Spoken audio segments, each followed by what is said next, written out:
Assalamualaikum warahmatullahi wabarakatuh. Selamat datang kembali sahabat beriman, di ruang di mana kita mencoba melihat dunia, bukan hanya dengan mata kepala, tapi juga dengan mata hati. Semoga kita semua senantiasa berada dalam lindungan dan rahmat Allah Subhanahu wa Ta'ala. Pernahkah sahabat melihat sebuah fenomena yang aneh tapi nyata di sekitar kita? Ada orang yang rumahnya megah menjulang ke langit, mobilnya berderet-deret mengkilap di garasi, dan saldo rekeningnya mungkin punya nol lebih banyak daripada nomor telepon kita. Tapi coba perhatikan lebih dekat. Lihat sorot matanya yang kosong, lihat kerutan di dahinya yang seolah tak pernah hilang, dan rasakan getaran gelisah yang terpancar dari dirinya. Mereka terlihat kaya, tapi jiwa mereka menjerit dalam kemiskinan. Mereka punya segalanya, tapi mereka tidak punya ketenangan. Ini bukan sekadar sinetron, ini adalah realita pahit dari sebuah kekayaan yang pondasinya dibangun di atas kezaliman. Kekayaan yang lahir dari keringat dan air mata orang lain. Kekayaan yang didapat dengan cara merampas hak yang bukan miliknya. Hari ini, kita akan menelenjangi sebuah ilusi. Ilusi bahwa uang haram bisa membeli kebahagiaan. Kita akan membongkar sebuah rahasia, mengapa harta yang didapat dari jalan yang salah, pada akhirnya bukan menjadi berkah, melainkan menjadi kutukan yang membunuh pemiliknya secara perlahan dari dalam. Sebelum kita menyelam lebih dalam ke lautan hikmah ini, saya ingin mengajak sahabat semua untuk memberikan sedikit dukungan, agar obor pencerahan ini bisa menyala lebih terang dan menjangkau lebih banyak jiwa yang mungkin sedang tersesat dalam gelap. Silakan tekan tombol like jika Anda merasa topik ini penting. Tinggalkan jejak komentar yang membangun, dan tentu saja subscribe agar kita tidak pernah ketinggalan dalam perjalanan menyingkap hukum-hukum semesta yang telah Allah tetapkan. Mari kita mulai dengan sebuah kebenaran fundamental. Di mata Allah, kekayaan itu bukanlah tentang angka. Kekayaan sejati adalah tentang berkah. Berkah adalah sebuah nilai tambah spiritual yang tidak bisa diukur dengan materi. Ia adalah rasa cukup di tengah kekurangan, rasa lapang di tengah kesempitan, dan rasa damai di tengah badai dunia.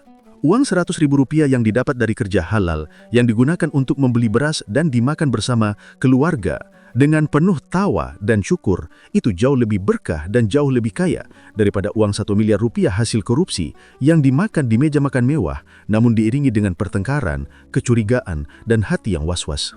Masalahnya, banyak orang hari ini telah kehilangan kemampuan untuk merasakan berkah. Mata mereka sudah terlalu silau dengan gemerlap dunia.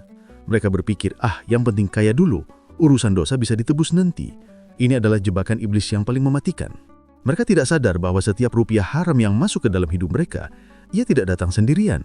Ia datang membawa paket komplit, paket kegelisahan, paket penyakit, paket kehancuran rumah tangga, dan paket jauhnya diri dari rahmat Allah. Mengapa bisa demikian? Karena uang, sahabat beriman, bukanlah sekadar kertas atau angka digital. Uang adalah energi. Ia membawa jejak, membawa getaran dari proses bagaimana ia didapatkan. Uang yang didapat dari doa tulus orang ibu akan membawa energi doa. Uang yang didapat dari kerja keras yang jujur akan membawa energi ketekunan. Dan uang yang didapat dari menipu, mencuri atau korupsi, ia akan membawa energi ketakutan, kelicikan, dan penderitaan orang yang dizalimi. Energi negatif inilah yang kemudian menyebar ke seluruh aspek kehidupan si pemilik. Ia masuk ke dalam makanan yang dimakan, menjadi darah dan daging, lalu meracuni hati dan pikirannya. Ia menempel di dinding-dinding rumahnya, membuat suasana rumah menjadi panas dan penuh konflik. Ia mengalir ke dalam nafkah yang diberikan kepada anak dan istri, membentuk karakter mereka menjadi pembangkang dan sulit diatur. Ini bukan mistis, ini adalah hukum sebab akibat yang Allah ciptakan dengan sangat presisi. Di dalam Al-Quran, Allah telah memberikan peringatan yang sangat keras dan jelas mengenai perbuatan memakan harta orang lain secara batil. Ini bukan sekadar larangan, tapi ini sebuah deklarasi perang terhadap mereka yang melakukannya. Dalam surah Al-Baqarah ayat 188, Allah Subhanahu wa Ta'ala berfirman, "Wala ta'kulu amwalakum bainakum bil batili wa tudlu biha ilal hukami litakulu fariqan min amwalin nasi bil itsmi wa antum ta'lamuna." Artinya, dan janganlah sebahagian kamu memakan harta sebagian yang lain di antara kamu dengan jalan yang batil. Dan janganlah kamu membawa urusan harta itu kepada hakim, supaya kamu dapat memakan sebagian daripada harta benda orang lain itu dengan jalan berbuat dosa, padahal kamu mengetahui. Perhatikan kalimat wa antum ta'lamuna, padahal kamu mengetahui. Ini menunjukkan betapa hinanya perbuatan ini. Ia dilakukan dengan kesadaran penuh, dengan akal sehat. Namun nur nuraninya telah ditutup rapat-rapat oleh keseragahan. Harta yang didapat dari cara ini, ia tidak akan pernah menjadi berkah. Ia akan menjadi bahan bakar api neraka. Baik api di akhirat kelak, maupun api penderitaan di dunia ini. Api itu akan membakar ketenangan tidurnya. Orang yang hidup dari uang haram, tidurnya tidak akan pernah nyenyak. Di malam hari saat dunia sunyi, suara hatinya yang paling dalam akan berteriak. Bayang-bayang perbuatannya akan datang menghantui. Rasa takut ketahuan, rasa bersalah yang coba dia tekan, semua itu akan muncul ke permukaan. Akhirnya, dia butuh obat penenang untuk bisa tidur, atau lari ke hiburan malam yang semakin menjerumuskannya. Api itu juga akan membakar keharmonisan keluarganya. Mungkin di depan publik mereka terlihat seperti keluarga perempuan, namun di balik pintu rumah mereka, suasananya seperti neraka. Anak-anak yang tumbuh dari harta haram cenderung memiliki jiwa yang kosong. Mereka manja, tidak mengerti arti perjuangan, dan seringkali terjerumus dalam narkoba atau pergaulan bebas. Mereka mencari kebahagiaan di luar rumah, karena mereka tidak pernah menemukannya di dalam rumah. Sang istri pun, entah sadar atau tidak, akan merasakan getaran negatif dari suaminya. Hubungan menjadi hambar, penuh curiga, dan seringkali berakhir dengan perselingkuhan atau perceraian. Harta yang dikumpulkan untuk membahagiakan keluarga justru menjadi penyebab utama hancurnya keluarga itu sendiri. Inilah ironi yang paling menakutkan. Secara psikologis, pelaku korupsi atau orang yang hidup dari rezeki haram mengalami sebuah kondisi yang disebut cognitive dissonance atau disonansi kognitif. Di satu sisi, fitrahnya sebagai manusia tahu bahwa apa yang dilakukannya itu salah. Di sisi lain, egonya terus mencari pembenaran untuk menenangkan dirinya. Yang penting kaya dulu. Urusan dosa bisa ditebus nanti. Inilah jebakan iblis yang paling mematikan. Mereka tidak sadar bahwa setiap rupiah haram yang masuk ke dalam hidup mereka, ia tidak datang sendirian. Ia datang membawa paket komplit. Paket kegelisahan, paket penyakit, paket kehancuran rumah tangga, dan paket jauhnya diri dari rahmat Allah. Mengapa bisa demikian? Karena uang, sahabat beriman, bukanlah sekedar kertas atau angka digital. Uang adalah energi. Ia membawa jejak, membawa getaran dari proses bagaimana ia didapatkan. Uang yang didapat dari doa tulus seorang ibu akan membawa energi doa. Uang yang didapat dari kerja keras yang jujur akan membawa energi ketekunan. Dan uang yang didapat dari menipu, mencuri atau korupsi, ia akan membawa energi ketakutan, kelicikan, dan penderitaan orang yang dizalimi. Energi negatif inilah yang kemudian menyebar ke seluruh aspek kehidupan si pemilik. Ia masuk ke dalam makanan yang dimakan, menjadi darah dan daging, lalu meracuni hati dan pikirannya. Ia menempel di dinding-dinding rumahnya, membuat suasana rumah menjadi panas dan penuh konflik. Ia mengalir ke dalam nafkah yang diberikan kepada anak dan istri, membentuk karakter mereka menjadi pembangkang dan sulit diatur. Ini bukan mistis, ini adalah hukum sebab akibat yang Allah ciptakan dengan sangat presisi. Di sekitar kita, sahabat beriman, berapa banyak contoh nyata yang sudah Allah perlihatkan. Pejabat tinggi yang di masa jayanya begitu dipuja-puji, semua orang membungkuk di hadapannya, namun di akhir hidupnya dia harus memakai baju oranye, menanggung malu di hadapan seluruh negeri, dan menghabiskan sisa umurnya di balik jeruji besi yang dingin. Pengusaha licik yang membangun imperium bisnisnya dengan cara menyingkirkan pesaing secara tidak adil. Usahanya mungkin meledak pesat, tapi tiba-tiba hancur dalam semalam, karena satu kesalahan kecil atau karena dikhianati oleh orang kepercayaannya sendiri. Ini bukan kebetulan, ini adalah cara kerja hukum semesta yang Allah atur. Allah Maha Adil, dan keadilannya terkadang tidak menunggu sampai di akhirat. Seringkali Allah bayar kontan di dunia agar menjadi pelajaran bagi mereka yang mau berpikir. Masalahnya adalah siklus ini terus bertulang. Kenapa? Karena manusia adalah makhluk pelupa, dan iblis tidak pernah lelah untuk membisikkan ilusi yang sama. Ilusi bahwa kamu akan menjadi pengecualian, kamu lebih pintar, kamu tidak akan ketahuan.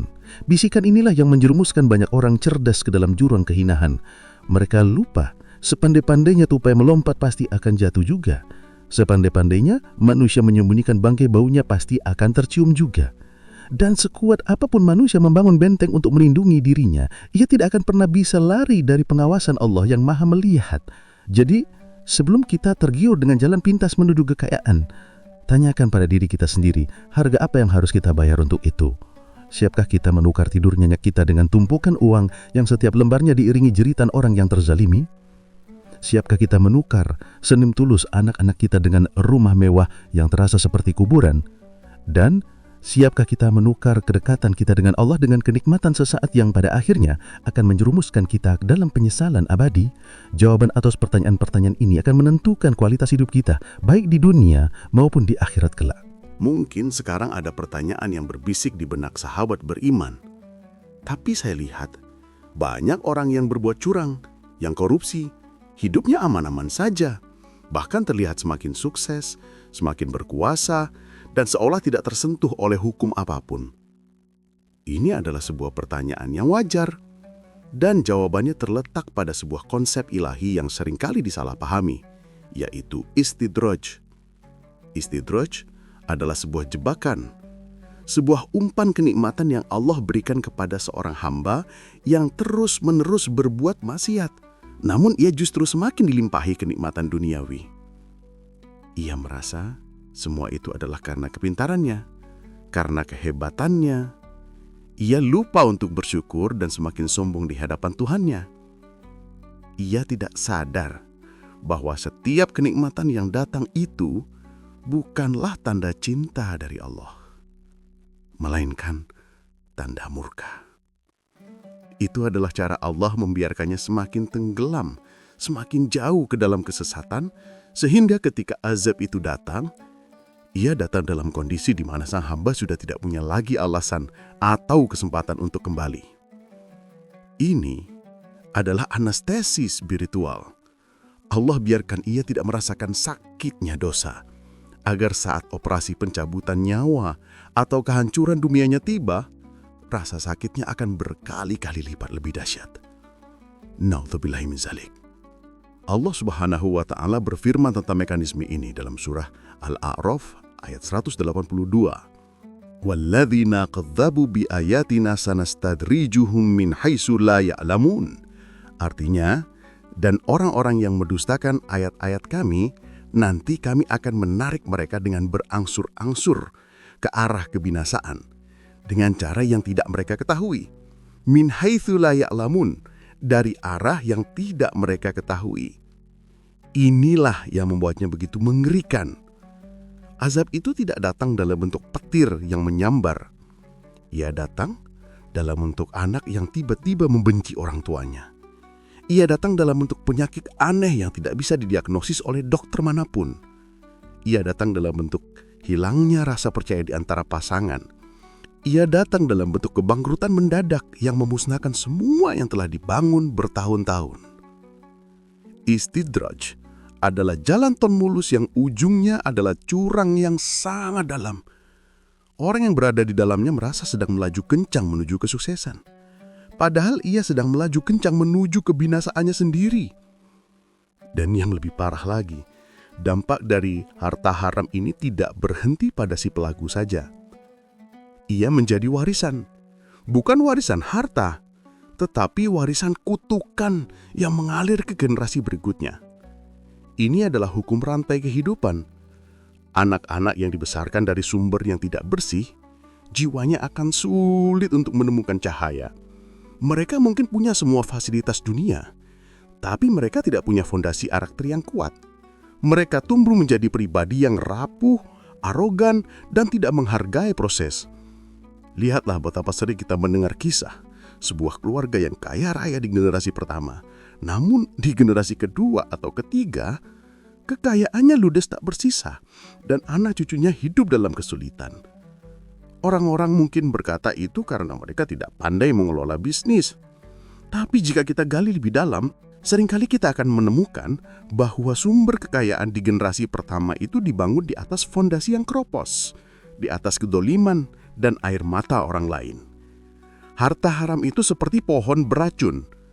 Meskipun buahnya terlihat ranum dan menggiurkan, siapapun yang memakannya, cepat atau lambat, akan merasakan racunnya bekerja di dalam tubuh mereka. Lalu, setelah mengetahui semua ini, apakah tidak ada jalan keluar? Apakah orang yang sudah terlanjur terjerumus ke dalam kubangan ini tidak punya harapan? Tentu saja ada. Pintu harapan itu selalu terbuka selama nyawa masih dikandung badan. Pintu itu bernama taubat nasuha, taubat yang sebenar-benarnya. Namun, taubat dari dosa memakan harta haram memiliki syarat yang lebih berat. Pertama, ia harus menyesali perbuatannya dengan penyesalan yang sedalam-dalamnya. Kedua, ia harus bertekad kuat untuk tidak akan pernah mengulanginya lagi seumur hidupnya. Yang ketiga, ia harus meninggalkan perbuatan maksiat itu seketika. Dan yang keempat, ini adalah syarat yang paling sulit. Ia harus mengembalikan semua hak yang pernah ia ambil kepada pemiliknya. Jika pemiliknya sudah meninggal, ia harus memberikannya kepada ahli warisnya. Jika ia tidak tahu siapa pemiliknya, seperti dalam kasus korupsi uang negara, maka para ulama menyarankan agar ia mensedekahkan harta tersebut untuk kemaslahatan umum, seperti membangun jembatan, rumah sakit, atau sekolah, dengan niat membersihkan dirinya dari harta tersebut, bukan dengan niat bersedekah untuk mencari pahala. Ini adalah operasi besar untuk mengangkat tumor dosa dari dalam jiwanya. Prosesnya mungkin menyakitkan. Ia mungkin akan kehilangan semua kemewahannya selama ini ia nikmati. ia mungkin akan kembali menjadi miskin secara materi. Tetapi kemiskinan materi dengan hati yang bersih dan tenang itu 1000 kali lebih mulia daripada kekayaan berlimpah yang setiap detiknya diiringi dengan murka Allah. Setelah proses pembersihan ini dilakukan, barulah ia bisa memulai lembaran baru, membangun kembali hidupnya dari nol di atas fondasi rizki yang halal dan berkah. Mungkin hasilnya tidak akan sebanyak dulu.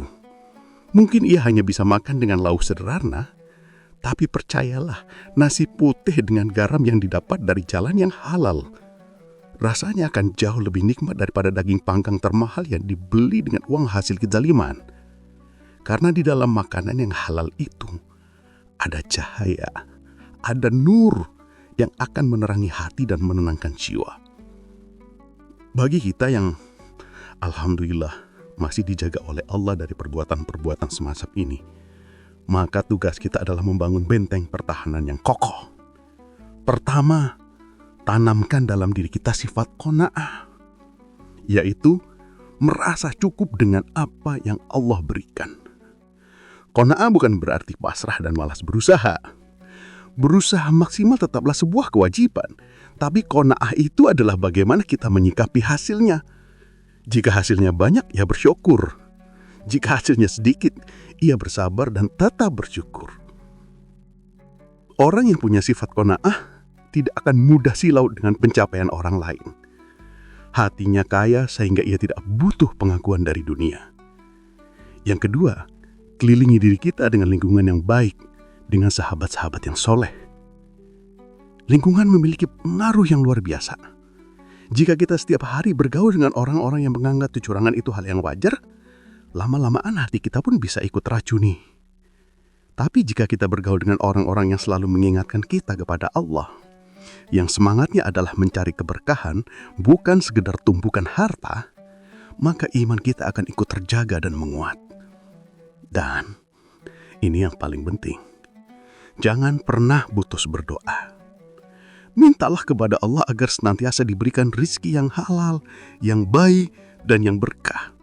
Mintalah agar kita dijauhkan dari fitnah dunia dan godaan harta yang bisa melalaikan. Karena pada akhirnya hanya pertolongan dan penjagaan dari Allah lah yang bisa menyelamatkan kita. Ingatlah sahabat beriman, hidup di dunia ini hanya sementara. Sangat singkat, sangat tidak sebanding jika kita menukarnya dengan penderitaan abadi di akhirat kelak. Kekayaan yang sejati bukanlah apa yang kita kumpulkan, tetapi apa yang kita berikan. Kebahagiaan yang hakiki bukanlah apa yang kita miliki, tetapi seberapa damai hati kita di hadapan Ilahi. Jangan sampai di akhir perjalanan kita baru menyadari bahwa semua yang kita kejar mati-matian di dunia ini ternyata hanyalah fata morgana yang tidak bernilai sama sekali. Semoga perenungan kita kali ini dapat mengetuk pintu hati kita yang mungkin sudah mulai mengeras dan menyadarkan kita kembali akan tujuan hidup yang sebenarnya. Ini adalah pengingat untuk diri pribadi saya dan juga untuk kita semua. Mari kita sama-sama berjanji pada diri sendiri untuk selalu berjalan di atas jalan yang lurus, jalan yang diridhoi oleh Allah, meskipun jalan itu mungkin terasa lebih terjal dan lebih panjang. Karena ujung dari jalan yang lurus adalah surga, sementara ujung dari jalan pintas yang penuh tipu daya adalah penyesalan yang tiada akhir. Jika Anda merasa video ini bermanfaat, jangan ragu untuk membagikannya kepada orang-orang yang Anda cintai. Siapa tahu satu kali share dari Anda bisa menjadi sebab datangnya hidayah bagi seseorang yang menjadi pemberat timbangan amal kebaikan kita kelak. Terima kasih atas seluruh waktu dan perhatian Anda. Di video selanjutnya, insya Allah kita akan membawa sebuah amanah sederhana yang sering diremehkan, namun memiliki kekuatan dahsyat untuk membuka pintu rezeki dan menghapus dosa, yaitu kekuatan istighfar. Pastikan Anda sudah subscribe agar tidak ketinggalan. Mohon maaf atas segala khilaf dan salah kata. Wassalamualaikum warahmatullahi wabarakatuh.